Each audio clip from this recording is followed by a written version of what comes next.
Hello everyone, welcome back to the channel. और आज हम स्टार्ट करेंगे बिजनेस स्टडीज़ का चैप्टर नंबर 1 जिसका नाम है evolution and fundamentals of business. ठीक है, हम इसमें हिस्ट्री वाला पार्ट अभी फिलहाल के लिए स्किप करेंगे बिकॉज वो मोनोटोनस हो जाएगा, बहुत ही बोरिंग हो जाएगा। हम स्टार्ट करेंगे किससे? टाइप्स ऑफ ह्यूमन एक्टिविटीज़ से। ठीक है, एक्टिविटीज़ हमारी कितने टाइप की होती हैं? एक होती है इकोनॉमिक एक्टिविटी, दूसरी होती है non economic activity. Economic activity क्या? जिसमें इन्वॉल्व होती है मनी, यानी अर्निंग मनी का कॉन्सेप्ट आ जाता है यहाँ पे। ठीक है, और नॉन इकोनॉमिक एक्टिविटी क्या होते हैं? जहाँ पे हम ये करते हैं सिर्फ साइकोलॉजिकल सेटिस्फेक्शन के लिए। ओके, देखो अर्निंग मनी में क्या आ जाएगा? अपना प्रोडक्शन कर रहे हैं, मैन्युफैक्चरिंग कर रहे हैं, एक्सचेंज कर रहे हैं या गुड्स और सर्विसेज बेच रहे हैं, डिस्ट्रीब्यूशन कर रहे हैं। ठीक है, तो जहाँ पे भी मॉनिटरी टर्म्स यूज़ होती है वो क्या हो जाती है? हमारी इकोनॉमिक एक्टिविटी।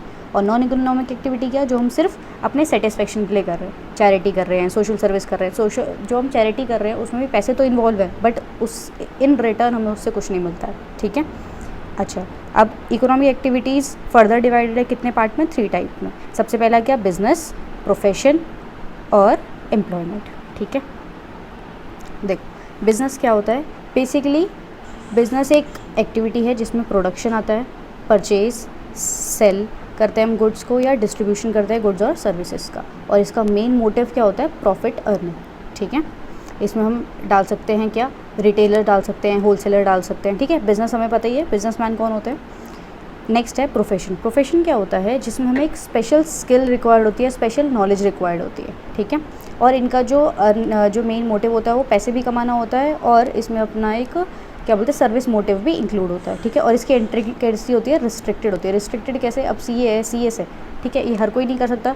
जो ICAI से परमिशन होगी, जिसके पास सर्टिफिकेट होगा वही CA की जगह पे साइन कर सकता है। ठीक है, चलो नेक्स्ट क्या होता है? नेक्स्ट है हमारा एम्प्लॉयमेंट। एम्प्लॉयमेंट क्या होता है? जब भी कोई इंडिविजुअल रेगुलर काम करता है किसी और पर्सन के लिए, ठीक है, और उसको क्या मिलती है? ये जी है, उसको क्या मिलती है? रेम्यूनरेशन मिलती है, यानी सैलरी मिलती है इन रिटर्न। ठीक है, हमने सुना होगा ये यहाँ पे जॉब करता है, वहाँ पे जॉब करता है, तो वो जो जॉब वर्ड है वो क्या है? एम्प्लॉयमेंट है बेसिकली। ठीक है, देखो जो लोग काम करते हैं उन्हें बोलते हैं हम एम्प्लॉयज़। ठीक है, और जो काम देता है उन्हें क्या बोलते हैं हम? एम्प्लॉयर। ठीक है, एक होता है एम्प्लॉय और दूसरा क्या होता है? एम्प्लॉयर। एम्प्लॉयर कौन? जो जॉब प्रोवाइड कर रहा है, और एम्प्लॉय कौन? जो जॉब कर रहा है। ठीक है, नेक्स्ट आता है हमारे पास इकोनॉमिक एक्टिविटी और नॉन इकोनॉमिक एक्टिविटी का डिफरेंस। देखो हमने देख लिया था इकोनॉमिक एक्टिविटी क्या होती है बेसिकली, जिसमें अर्निंग मनी का कॉन्सेप्ट आ जाता है और क्रिएशन करते हैं वेल्थ, यानी पैसा बनाते हैं। ठीक है, नॉन इकोनॉमिक एक्टिविटी क्या? जिसमें हमें सिर्फ सेटिस्फेक्शन मिलती है साइकोलॉजिकल। उसके बाद इसमें मनी आती है और इसमें मनी नहीं आती है। नेक्स्ट है पर्पस क्या है? वही क्रिएट वेल्थ, पैसा बनाना। ठीक है, इसमें सिर्फ सेटिस्फेक्शन। उसके बाद क्या है? आउटकम क्या होते हैं? या तो हम प्रोडक्शन कर रहे होते हैं सर्विसेज का, गुड्स का, या फिर हम उन्हें सेल वगैरह कर रहे होते हैं। ठीक है, और इसमें क्या होती है? सिर्फ मेंटल सेटिस्फेक्शन मिलती है हमें। एग्जाम्पल में इसमें हमने देखा था तीन टाइप के होते हैं। कौन कौन से? बिजनेस, प्रोफेशन और एम्प्लॉयमेंट। लेकिन नॉन इकोनॉमिक एक्टिविटी एग्जाम्पल क्या ले सकते हो? डोनेशन ले सकते हो, चैरिटी ले सकते हो और सोशल सर्विस वगैरह ले सकते हो। ठीक है, अब देखते हैं हम बिज़नेस क्या होता है, प्रोफेशन क्या होता है और एम्प्लॉयमेंट क्या होता है, थोड़ा सा डिटेल में। अच्छा, अगर हम बिज़नेस कर रहे हैं तो हमें जो रिवॉर्ड मिलने वाला है उसे हम बोलते हैं प्रॉफिट। बोलते हैं ना बिज़नेस में इतना प्रॉफिट हो गया, इतना लॉस हो गया। नेक्स्ट प्रोफेशन से हमें क्या मिलती है? फीस मिलती है। क्या मिलती है? फीस मिलती है। कोई टीचर होता है, कोई लॉयर होता है, उसको क्या मिलती है? इन रिटर्न काम करने के बदले फ़ी मिलती है, फीस मिलती है। ठीक है, उसके बाद एम्प्लॉयमेंट में क्या मिलता है? सैलरी मिलती है, वेजेस मिलते हैं, है ना। अच्छा, रिस्क कैसा होता है? बिज़नेस में अनसर्टेन होता है और हाई रिस्क होता है। कैसा होता है? रिस्क हाई होता है। ठीक है, बिज़नेस चल भी सकता है और नहीं भी चल सकता। प्रोफेशन में आपके पास रिस्क तो होता है लेकिन कंपैरेटिवली कम होता है, और एम्प्लॉयमेंट में तो कोई रिस्क नहीं है। ज़्यादा से ज़्यादा क्या होगा? जॉब जाएगी, हम दूसरी जॉब ज्वाइन कर लेंगे। ठीक है, लेकिन कुछ लॉस होने के जो लॉस वगैरह है वो होने की इतनी संभावना नहीं रहती है। ठीक है, नेक्स्ट क्या है? इन्वेस्टमेंट। इन्वेस्टमेंट कैसे? जैसे बिज़नेस आपको करना है बड़े लेवल पे, बड़े स्केल पे, लार्ज स्केल पे बिज़नेस करना है तो लार्ज अमाउंट ऑफ कैपिटल चाहिए होगी। ठीक है, वो डिपेंड करता है कि आप किस तरीके का बिज़नेस किस स्केल पे करना चाहते हो। अच्छा, उसके बाद प्रोफेशन में क्या हो सकता है? लिमिटेड कैपिटल चाहिए। मान लो कि आपको एक अपना ऑफिस खोलना है तो मैक्सिमम 1 लाख रुपीज़ आपके उस ऑफिस खोलने के लिए बहुत है, सफिशिएंट है। ठीक है, जो भी थोड़े बहुत इक्विपमेंट चाहिए, लैपटॉप वगैरह चाहिए। नेक्स्ट एम्प्लॉयमेंट में ऐसा हमें कोई भी इन्वेस्टमेंट करने की ज़रूरत नहीं होती है। ठीक है, अच्छा, क्वालिफिकेशन। बिज़नेस करने के लिए कोई मिनिमम क्वालिफिकेशन नहीं होती। हमने देखा है कोई भी रिटेल शॉप खोल सकता है, कोई भी होलसेलर बन सकता है। ठीक है, कोई भी प्रोडक्शन के लिए अपनी मैन्युफैक्चरिंग यूनिट लगा सकता है। नेक्स्ट प्रोफेशन में क्या होता है? क्वालिफिकेशन चाहिए होती है, हमने देखा था ना, स्किल्स और नॉलेज चाहिए होती है हमें पर्टिकुलर। अच्छा, उसके बाद क्या है? एम्प्लॉयमेंट। एम्प्लॉयमेंट के क्या? क्वालिफिकेशन डिपेंड करती है जॉब पे। अगर आप मान लो पियून की जॉब करने जा रहे हो तो वहाँ पे कोई क्वालिफिकेशन नहीं चाहिए, 10th 12th बहुत है। लेकिन अगर आप किसी मैनेजर लेवल पे जा रहे हो तो उसमें आपको BCom MCom या MBA या फिर इंजीनियरिंग बैकग्राउंड से आपको कोई ना कोई डिग्री ज़रूर चाहिए होगी। क्वालिफिकेशन डिपेंड करती है किस पे, नेचर ऑफ जॉब पे, ठीक है। अच्छा, इंटरेस्ट कैसा होता है बिज़नेस, हम आपस में जैसे मान लो एक फादर है वो बिज़नेस कर रहे हैं तो अपने बेटे को आगे वो बिज़नेस पास ऑन कर सकते हैं। लेकिन प्रोफेशन के केस में वो पॉसिबल नहीं है। सपोज़ मान लो एक जो इंडिविजुअल है वो डॉक्टर है, क्या वो अपने बेटे को भी बोल सकता है कि आज मेरी जगह तू ऑपरेशन कर ले? नहीं बोल सकता, ठीक है, क्योंकि उसमें एक स्किल्स चाहिए, एक नॉलेज चाहिए, पर्टिकुलर सेट ऑफ नॉलेज चाहिए, ठीक है। उसके बाद एम्प्लॉयमेंट में भी ये चीज़ पॉसिबल नहीं। हाँ, अपना जो हम काम कर रहे हैं, जो जॉब है, वो हम आगे अपने फैमिली में किसी और को ट्रांसफ़र नहीं कर सकते, ठीक है। मेन ऑब्जेक्टिव देख लिया था, इसमें अर्निंग प्रॉफिट होता है किसमें, बिजनेस में, ठीक है। और प्रोफेशन में क्या होता है, मेन ऑब्जेक्टिव उसका सर्विस प्रोवाइड करना होता है।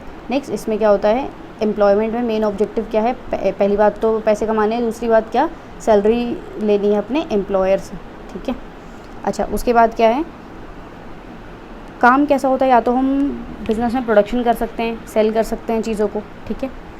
लेकिन प्रोफेशन में हमारा जो प्रोफेशन में जो हम सर्विस देते हैं वो डिपेंड करती है। अगर वो CA है तो वो अकाउंट से रिलेटेड सर्विस प्रोवाइड करेगा, ठीक है, GST फाइल कर दी, ITR फाइल वगैरह कर दी। अगर वो लॉयर है तो वो केस वगैरह लड़ेगा, ठीक है। और ऐसे ही जो एम्प्लॉयमेंट है उसमें जो भी उसको काम दिया जाएगा, एम्प्लॉयर जो उसे काम देगा वो उसे करना पड़ेगा। अच्छा, हम बिज़नेस के अब कुछ कैरेक्टरिस्टिक्स देख लेते हैं, कैसे पता चलेगा कि हम जो काम कर रहे हैं वो बिज़नेस है या नहीं। पहली बात तो बिज़नेस इकोनॉमिक एक्टिविटी हम देख चुके हैं, पैसा इन्वॉल्व होता है, मनी, मॉनिटरी टर्म्स आ जाती हैं इसमें। नेक्स्ट, या तो प्रोडक्शन कर रहे होंगे, प्रोडक्शन यानी खुद से बना रहे होंगे, या फिर procurement of goods and services, यानी कि हम क्या कर रहे होंगे, किसी और से खरीद रहे होंगे और आगे सेल करेंगे, ठीक है। अच्छा, अब ये जो सेल भी करने वाले हैं ना, ये जो हम चीज़ें सेल करने वाले हैं वो कैसे करेंगे, रेगुलर बेसिस पे करेंगे, ठीक है। और हमारा मेन मोटिव क्या है, प्रॉफिट अर्न करना, ठीक है। लेकिन अनसर्टेनिटी ऑफ रिटर्न्स होती है, यानी रिस्क इसमें इन्वॉल्व होता है, ठीक है। हमारा बिज़नेस अच्छा भी चल सकता है और बुरा भी चल सकता है, ठीक है।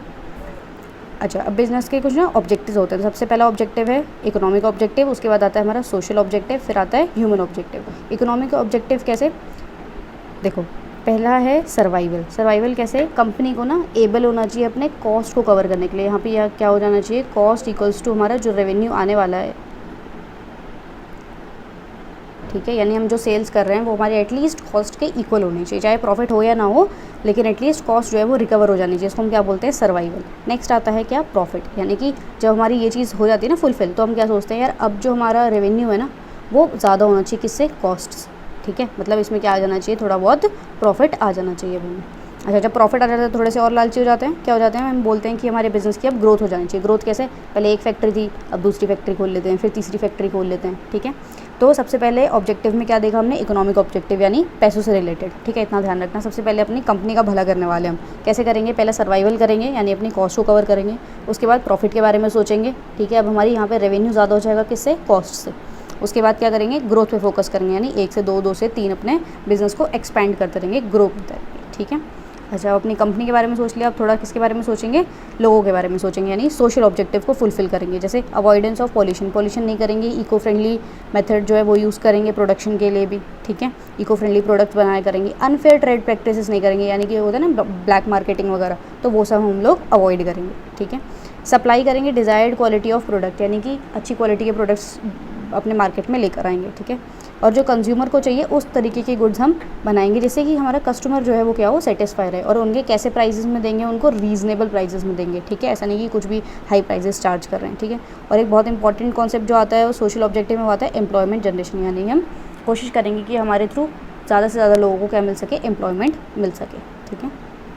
चलो, दैट्स ऑल फॉर टुडे। इसके बाद हम आगे कंटिन्यू करेंगे, क्या कंटिन्यू करेंगे, ह्यूमन ऑब्जेक्टिव को कंटिन्यू करेंगे, ठीक है, जिसको हम और क्या बोलते हैं, पर्सनल ऑब्जेक्टिव भी बोलते हैं, ओके। पर्सनल ऑब्जेक्टिव में बेसिकली हम करते क्या है, मैं आपको इन शॉर्ट बता दूं। इसमें हम करते हैं कि अपने एम्प्लॉयज़ का ध्यान रखते हैं, यानी जो हमारे कंपनी में वर्कर्स हैं, एम्प्लॉयज़ हैं जो काम कर रहे हैं, उनका ध्यान रखते हैं। उनका ध्यान कैसे रखते हैं, हम इनको अच्छी गुड वर्किंग कंडीशंस प्रोवाइड कर सकते हैं, ठीक है। क्या कर सकते हैं, गुड वर्किंग कंडीशंस प्रोवाइड कर सकते हैं।